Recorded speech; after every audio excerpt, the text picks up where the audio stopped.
of the worst crimes have been documented near the capital, and especially so in the town of Bucha.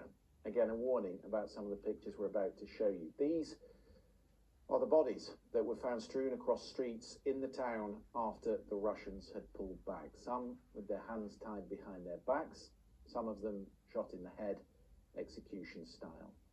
Louisa Lovelock from the Washington Post, you were part of the team the Washington Post sent into Bucha after the Russians had gone. How would you describe what you found?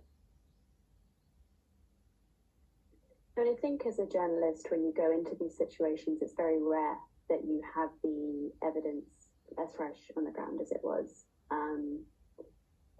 We ourselves didn't realize the scale of it when we went in. By the end of 7 days, we had counted, or I had personally counted 208 bodies. The death toll from the violence certainly was higher. We don't know how high. And to give you a sense of what it looked like, you know, we were going around with investigators who were sort of going block by block, body by body, and examining them, seeing, you know, sort of what they could find, what indications there were there to show what had happened. The first man that we found lying out on the ground, his body had been booby-trapped. There was an explosive attached to it, likely intended to kill the rescuers. A little way down the path, we found 2 more bodies, both of old men. One had been beheaded. His skull had been placed at his feet. It had been burned. You could see the grey hair on it. Further down the road, there was a man who someone had tried to behead and failed. And it just went on and on and on. Trying to behead him? Yeah, I mean, the head was partially off, effectively, as gruesome as that seems. There was a lot of alcohol on the ground in the area. We could see bottles very close to most of the bodies on that path in particular. And, you know, this is something that we've heard from investigators across the town. These were certainly not isolated incidents, and if they happened across the town, that would suggest that they were taking place in areas controlled by more than one unit. If you're to prosecute these crimes, you need to know what is in the head of the aggressor, the invading army. And I know the Russians did interact with the Ukrainians in the town. Did they offer any explanation or justification for what they'd done? And would the residents who were there be able to identify them? It's a good question, because this, you know, the intention will be an important part of this, this issue as it goes forward to prosecution. It is certainly the case that when you talk to people who had interactions with the Russians, that it's not uncommon for them to have been told, listen, we're coming to save you. In President Vladimir Putin's addresses, he has frequently referred to parts of the Ukrainian leadership and indeed Ukrainian people as Nazis, as fascists. And that is what a lot of people seem to have believed from the Russian side, that they were coming to, quote unquote, liberate people from. Now, that is one type of evidence. It certainly doesn't prove the whole from the top down.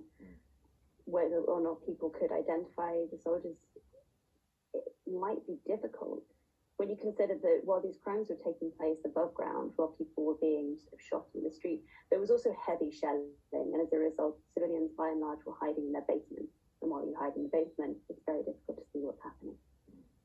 Louisa, I've got to let you go shortly because I know you're on deadline. But before you go, I just want to read you a tweet from the Ukrainian chief prosecutor that she put out this afternoon. Gratitude to journalists for their assistance in the process of identification of suspects. We will not stop until we bring each perpetrator to justice. And it made me wonder whether when you went into Bucha, having done other conflict zones before, I know you were in Syria, I know you were in Cairo during the uprising there, whether you film, photograph, interview people on the ground, almost like a prosecutor, knowing that at some point you might be asked to come forward and give the evidence that you discovered. And I think when we turn up to these scenes, it is our responsibility to document as thoroughly as possible. That's certainly what we have tried to do. We've been through video footage, photography for every body we saw in certain areas. We would find 5, 6 people who could speak to it. And so we've certainly tried to compile, at least in our reporting, the best account that exists. I hope it holds up to history, and I look forward to seeing what the investigators do find, because the crimes that have been committed in Bucha are on a scale that is rare, and that is incredibly shocking. Yeah, it's courageous work you do, and it's important work that you do. So thank you very much for coming on the programme and telling us a little bit about that. Louisa Lovelock there from the Washington Post.